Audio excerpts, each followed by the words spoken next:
in this society and with the workshops that I've been doing, people are reaching a stage in the conscious development called what I call the dead zone, which is a place where you generally just tend to want to give up. You want to give up on your job, you want to give up on your lifestyle, you want to give up on your relationship especially.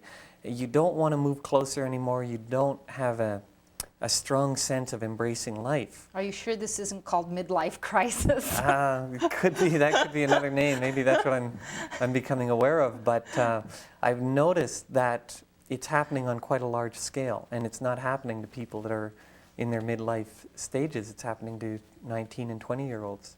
Where the warrior's passion comes in, or where the warrior comes in, is because the only thing or one of the few things that really helps you get through a dead zone experience, which people have quite a bit in their lives.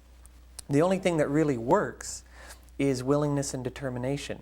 You need a discipline to be really willing to move through this, to move through wherever you see that you're irrevocably blocked, where you feel like it's a hopeless situation. You need willingness, you need a determination to just move right through it. And so the idea of a warrior really appealed to me because it stands for the courage and strength to move through whatever stands in the way. It is. It's a wonderful image. I like it very much myself. Thank you. Part of this purpose you talk about here is to somehow to find a true sense of purpose in and direction in a world that doesn't seem to offer it. And I'm very curious about that because most of us have been brought up with an idea that we're supposed to find what we're supposed to do in the world and what we're going to be when we grow up, and that should bring us happiness. And it doesn't give us much alternatives to that framework for our lives. So if that doesn't do it,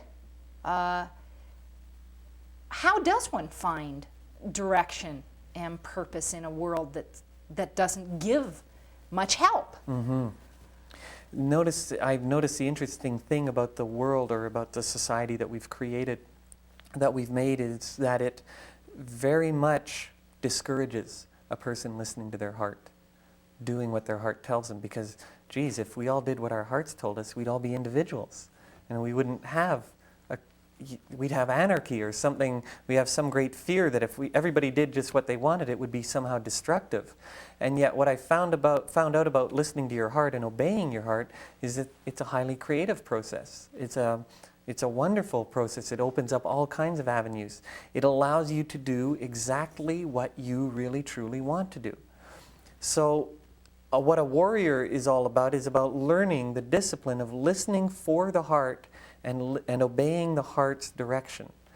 Now, how we've gotten away from this is by listening to our thoughts.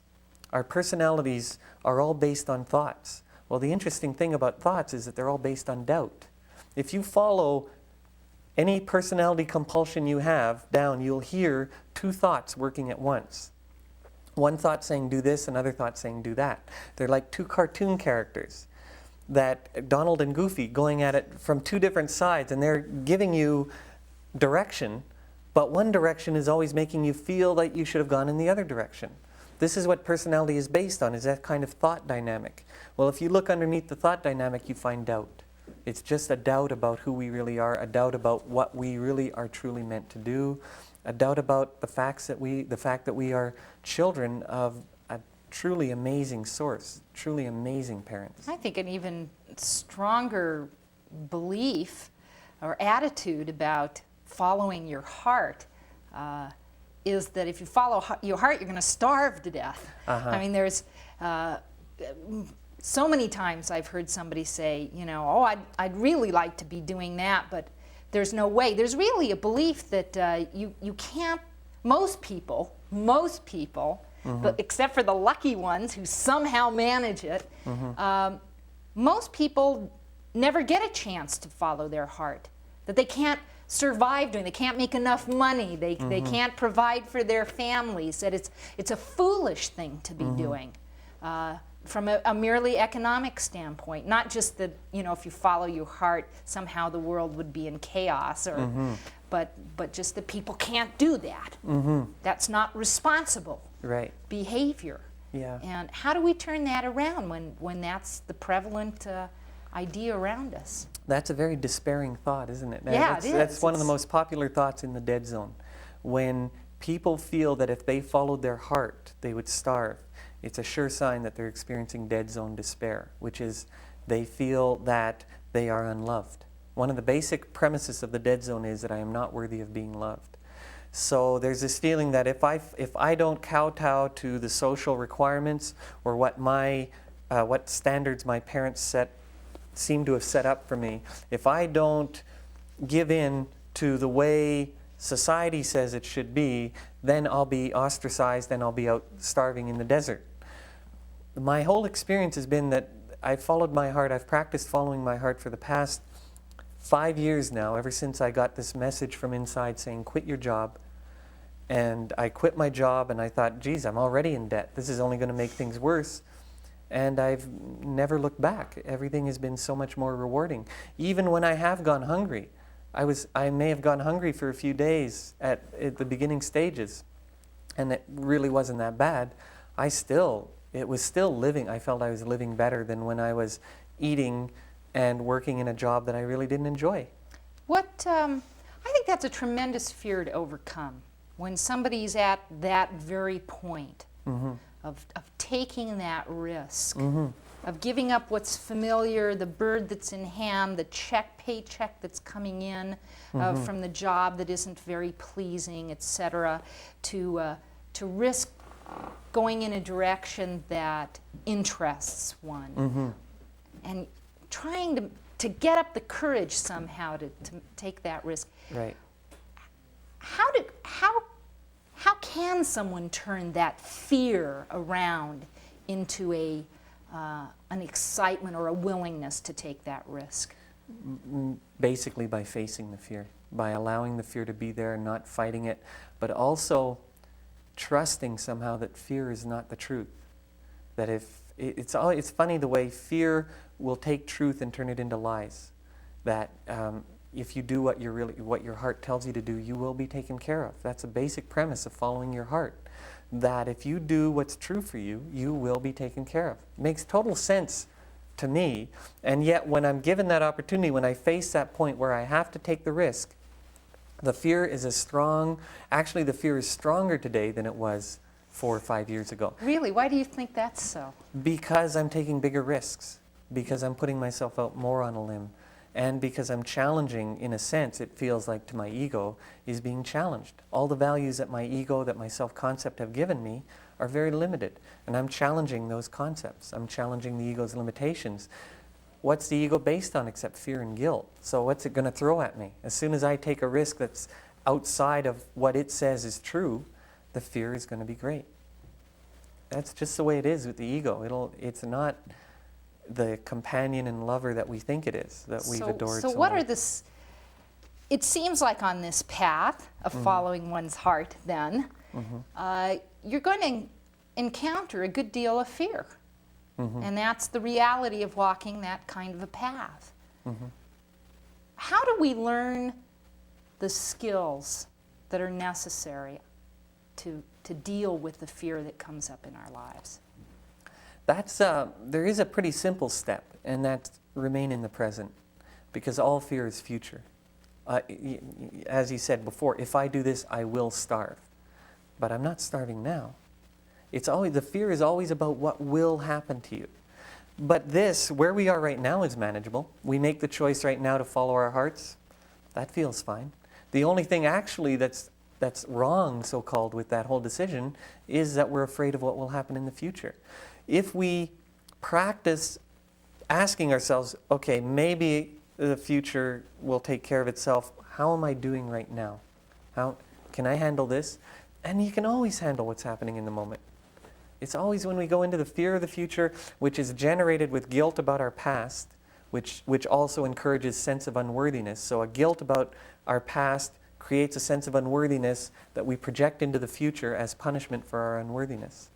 It's all But if we stay in the present as much as we can, we'll be that much more able to handle our fears.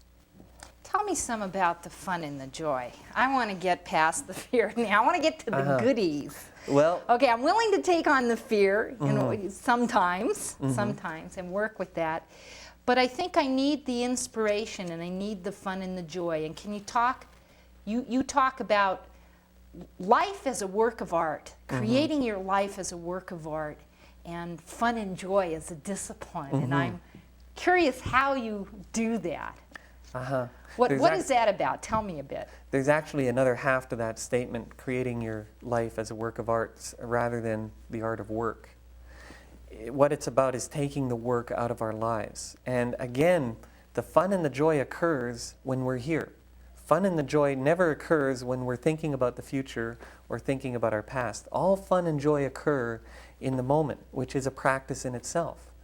To see, as you start moving towards the moment, the fear comes up trying to drag you away to the future, or the guilt about, no, you don't have the right to have fun because of what you did back there. But when you bring yourself into the moment and ask life what it has to offer you, fun and joy is the art of receiving. And if we, as much as we can receive life, we receive creativity, we receive instinctiveness, intuition, inspiration, we receive spontaneity, because it all happens in the moment. Life is only here now. Maybe that's why we have difficulty bringing fun and joy into our life, because basically you say we're lousy receivers. Yeah, that's the biggest problem this world has, is very bad ability to receive, very poor ability to receive, because most of the world seems to be paying off some illusionary debt that we were somehow bad. I don't actually know where this concept came from. I have theories about it, but basically everyone I've met that can't receive is working from a concept that they're bad people in some way. Even when they say, no, I'm a really good person. I know I deserve. Consciously, yes, we deserve to receive. Consciously, we want to receive. But we've got a subconscious program saying, you're dirt. You're not going to get anything in this world because you don't deserve anything. So it's a matter of, through clearing out the past, through clearing out past guilt, as you let go of that guilt, you just feel more like you can receive. Well, isn't the idea basically that we have to earn things, that simply being who we are isn't enough in life, that somehow to get the goodies, we've got to earn it. And if we get goodies without earning it, then somehow we got them without deserving it. I mean, that's the concept that comes to me when I think of the difficulty of, perhaps in my own life, of receiving. You know, something that seems like it's gratuitously fallen from heaven or what have you. I know, it's strange though, because everything that, if you are going to enjoy anything, it has to be received freely. People who work at a job that they don't enjoy cannot receive the money that they get for it. They can't receive it. In other words, they can't enjoy the money. They're going to find ways of either indulging or sacrificing with the money. They're not going to enjoy just receiving money for their work. I believe in work. I believe everyone enjoys working on this planet. You know, I don't think work is earning a living. I think we love working because we explore. True work is the exploration of our creativity, and when you feel good inside, you want to do something about it. You want to perform an action. So in that way, I think everybody enjoys work. It's people who are not doing what their hearts are telling them, where their hearts are leading them, when they're not following their hearts. Then they're trying to earn a living. They're trying to earn their way into happiness. And I'm one of them. I mean, I fall into that category quite regularly, except that I enjoy what I do most of the time. But people really feel that earning a living is all about trying to pay off an old debt. And the old debt always comes from a feeling like, I did something wrong and I've got to make it right. I'm curious, you talked about recently, you were making some comments about the spiritual path and talking about common mistakes upon this path. And you mentioned that people tend to make two mistakes on this path. Could you tell us what they are and talk about that a bit? I'd like to avoid them if I can, so I want some advance Right. help. Well, yeah, there's a lot of mistakes that we make on the spiritual path. One of them is looking at it as a path. Then they're saying there is a way to the truth. If the truth is the truth, there is no way to the truth. The truth is everywhere. So one of the mistakes we make is looking at the path as a means to getting to the truth. That's really, the means is the truth. Actually, the path is the actual destination. So if we're on a project to find the truth, then we're going to keep the truth away from us. But if we look at the path as being the truth itself, we're a lot better off. That's one of the things I wanted to say. But two of the big mistakes we make is one, that the truth hurts. That's a common mistake, that there has to be pain involved in gaining the truth. The other thing is determining our progress on our path by the phenomenon that we experience. If we have all these incredible things happening to us, then that validates somehow that we're on the path of truth. That's not the case at all. There is no way to know whether a person is experiencing the truth or not. There's absolutely no way other than by tuning into your heart and perceiving through your heart. When you perceive through your heart, you can see this person is experiencing truth, or maybe they're not. So does that mean that truth is different for every person? Yep. Now that's a frightening concept. Mm-hmm. What if my truth is really on a collision course with your truth? I'm sorry, I thought you meant that was a concept. I don't follow that the truth is different for everyone. I just feel that love is love. But making the truth a path means that this is my path, your path may not be the same as mine. In a sense, that's true. The lessons we're being called to learn in this life may be different, but the truth is the truth for everyone. The truth is the same. We were on our way to do a 10-day in Kamloops way back in October of 1990, and we went to this fruit stand, my fiance and I at the time, and this woman sold us a basket of prunes, and we walked away from there feeling totally enlightened. No kidding. We just felt, where does this feeling come from? That woman was just being herself, just simply selling her fruit. But she was so incredibly beautiful. She gave off such an incredible love, And what was her path? Her path was probably picking fruit every day. That's her purpose as far as physical reality goes. But there was something about her that was way beyond anything she did. That's the same with all of us. We have a purpose in life, something that we want to do with our lives, but we will never find it unless we start experiencing the purpose within. And the purpose within is to have an experience beyond what we can put into words. When we have that, then our life purpose becomes real simple, real easy to perform. Okay, well, if there is no path that we can follow, Mm-hmm. No one true path, perhaps many true paths, I don't know. How do we know where to go? How do we know how to proceed? How do we know what to do next? Mm-hmm. Wait and listen. You'll be, one of the things my teacher said when I asked that very same question, one of my teachers said, you'll be informed on a need-to-know basis. When the time comes for you to act, you'll be informed. There are energies, there are essences inside you that are there dedicated totally for your well-being, and they will inform you what your next step is, as soon as you're willing to hear and as soon as the time is right. That's all I know. It's a practice of patience, of waiting, and of listening very closely to what your heart has to tell you. Okay. Let's talk about this listening to what your heart has to tell you business. Mm-hmm. Sounds great. Mm-hmm. Not so easy to do. Mm-hmm.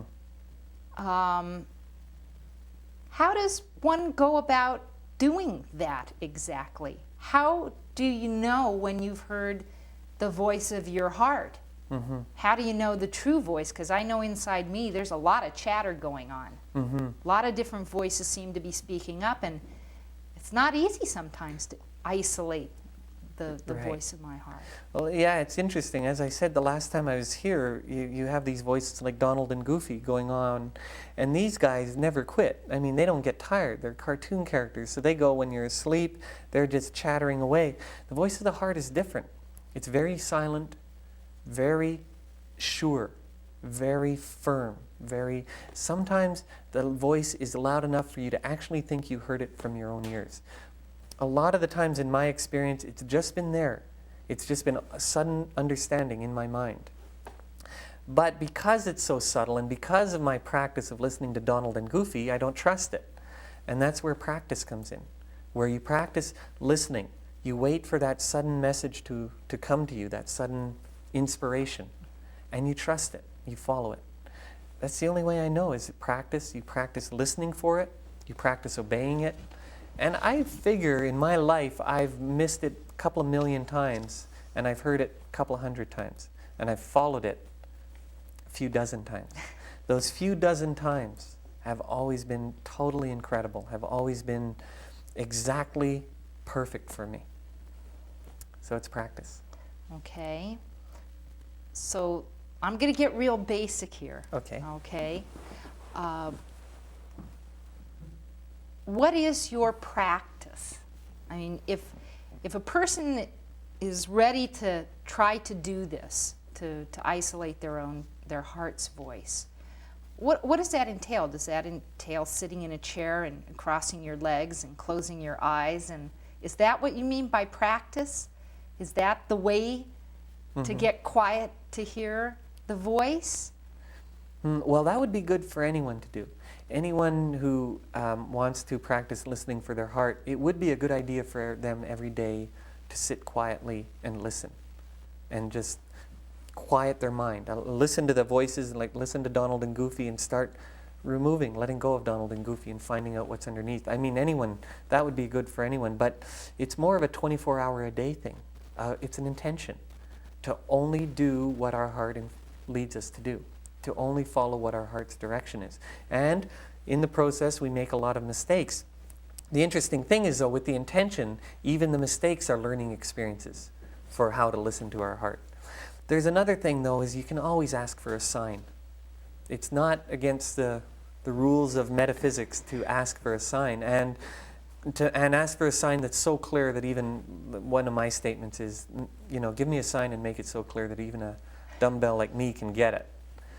And the latest, I can give you one example, and this is very simple, because I don't want to make anything too fantastic, but I was looking for a sign for the workshop. I wanted to know what the next step in our workshop was going to be at one of these workshops. So I just said, give me a sign and make it clear enough for me to get it. And I walked outside and went for a walk through the woods, and there was a strong wind blowing and it knocked a tree over.